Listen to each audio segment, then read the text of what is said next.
Hi sir. అంటే మిమ్మల్ని చూస్తుంటే నాకు అసలు పవన్ కళ్యాణ్ గారు గుర్తు వస్తారండి నిజంగా.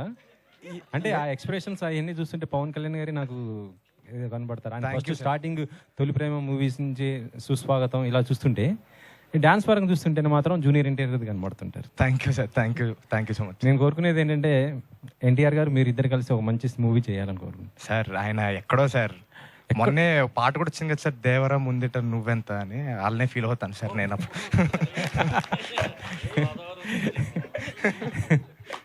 కానీ ఏదో రోజు మీరు కూడా అంత స్టార్ అవుతారండి. Thank you sir. Thank you sir. So అంటే మీకు ఈ కథ చెప్పినప్పుడు, అంటే బన్నివాస్ గారికి చెప్పినప్పుడు ఆయన అసలుకి బాగా నవ్వి నవ్వి నవ్వి నొప్పి వచ్చాయండి. మరి మీకు చెప్పినప్పుడు మీకు ఎలా అనిపించింది అసలు? నాకు అలా అనిపించింది కాబట్టి ఈరోజు ఇక్కడ ఉన్నానండి.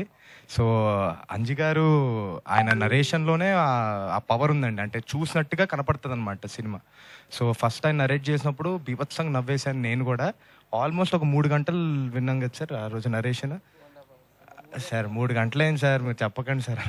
సో నవ్వుతూనే ఉన్నానండి కంటిన్యూస్గా. అంటే 3 గంటలు చెప్పారని చెప్పట్లేదు, మధ్యలో మేము నవ్వడానికి టైం తీసుకుంటున్నాం కాబట్టి అంతసేపు పట్టింది.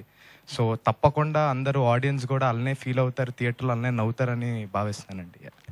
వాసు గారికి సార్, యాక్చువల్లీ ఆగస్ట్ 15th మేము పుష్ప 2 అని ఎక్స్పెక్ట్ చేసాం అప్పుడు కదా, అందరం అదే అనుకున్నాం. ఇప్పుడు ఆయుధ అవగొట్టిన తర్వాత ఎలాగా మీరు నన్ను వేసుకుంటారు, నాకు క్లారిటీ ఉంది. ఫస్ట్ ఆయుధ అవగొట్టారు. అదే సార్. అంటే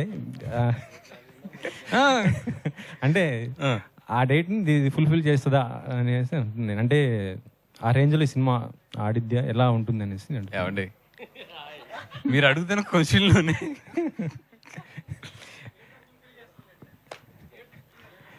థియేటర్స్ ఫుల్ అవుతే నాకు హ్యాపీ. ఫస్ట్ ఆ సినిమాతో కంపారిజన్ ఇవన్నీ కాదు, కానీ ఆగస్ట్ 15 చాలా సినిమాలు కూడా వస్తున్నాయి దీంతో పాటు. ఇప్పుడు మా ఇదంతా ఎక్కడ ఉందంటే, ఇప్పుడు నేను థియేటర్లు పట్టుకోవాలి ఫస్ట్ టైం నేను కూడా, ఎందుకంటే అన్ని సినిమాలు రిలీజ్ అవుతున్నాయి. అండ్ సెకండ్ థింగ్ ఏంటంటే, ఆగస్ట్ 15 రిలీజ్ చేయడానికి దీనికి మెయిన్ కారణం ఏంటంటే, ఇప్పుడు ఇందాకే మన మిర్చి ఆయన మాట్లాడుతుంటే కూడా మాట్లాడుకున్నాం, ఈ రోజులో సినిమా బాగుంది అంటే అది మౌత్ టాక్ వెళ్ళి దాని తర్వాత స్లోగా రేజ్ అయ్యే సినిమాలు ఇవన్నీ కూడా. సో ఒక 1 వీక్ ఈ సినిమా బాగుంది అని జనాల్లోకి వెళ్తానికి టైం కావాలి మాకు. సో నేను ఇది యాక్చువల్లీ ఏంటంటే సెకండ్ వీక్ నుంచి ఐఎమ్ ఎక్స్పెక్టింగ్ ద రెవెన్యూస్.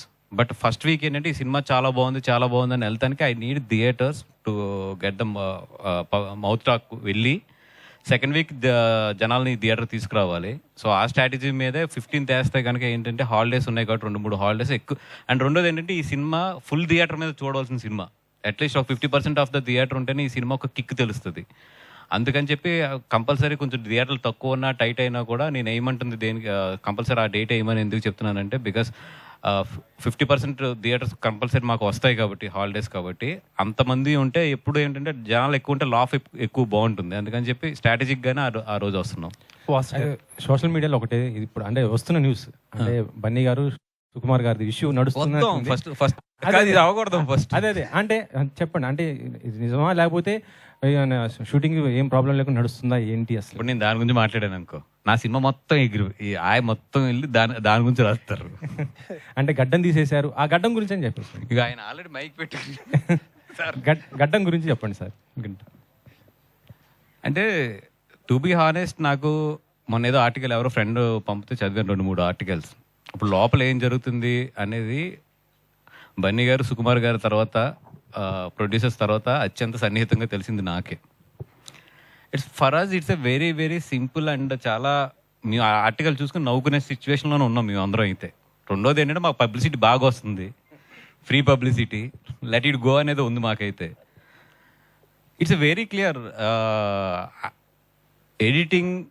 ఎందుకంటే బన్నీ గారి వర్క్ కరెక్ట్గా చూస్తే మాకు 15 days ఉంది. ఒక క్లైమాక్స్, ఒక సాంగ్ చేయాలి ఆయన, అంతే. మిగతాదంతా అయిపోయింది. ఎక్కువ వర్క్ ఆయనది ఉంది, ఎవరిది ఆయనది ఉంది. ఎందుకంటే ఆయన డేట్ల మధ్యలో ఏప్రిల్ మేలో కొన్ని డేట్లు క్యాన్సిల్ అయినాయి అక్కడ. దానివల్ల ఏంటంటే ఎక్కువ వర్క్ ఆయన మిగిలింది మాకు. బన్నీ గారి హానెస్ట్గా 15 days ఉంది, 15 to 17 days అంత ఉంది వర్క్, అంతే. సో సుకుమార్ గారు అన్నది ఏంటంటే, ఫస్ట్ ఆయన ఎడిట్ చేసుకుంటే, ఎందుకంటే ఇప్పుడు ఆయన క్లైమాక్స్ చేసేసిన తర్వాత మళ్ళీ ఏదైనా తీయాలి అని అంటే గడ్డం అనేది చాలా పెద్ద ఇది కాబట్టి, ఫస్ట్ ఆయన ఎడిట్ చేసేసుకుని ఏదైనా ఫస్ట్ హాఫ్లో ఏదైనా సెకండ్ హాఫ్లో ఎక్కడైనా లింక్లు ఉన్నా కూడా క్లైమాక్స్, ఆ సాంగ్ ఇవన్నీ కూడా ఒకేసారి షూట్ పెట్టుకుందాం అని చెప్పి ఆయన అనుకున్నారు. ఒక ఎడిటింగ్ అంటే 30-35 డేస్ గ్యాప్ ఉంది, అండ్ మధ్యలో ఈ నా 5 డేట్లు కూడా ఉన్నాయి, ముందు ఆయన వర్క్ కూడా అవగొట్టాలి. సో 30-35 డేస్ గ్యాప్ ఉన్నప్పుడు బన్నీ గారు ఆయన ఫ్యామిలీతో వెళ్తానికి ఇట్లీకి ఆయన ఏదో కరెక్ట్గా లెక్కేసుకుని 1 మంత్లో వచ్చేటట్లు గీసుకున్నాడు ఆయన.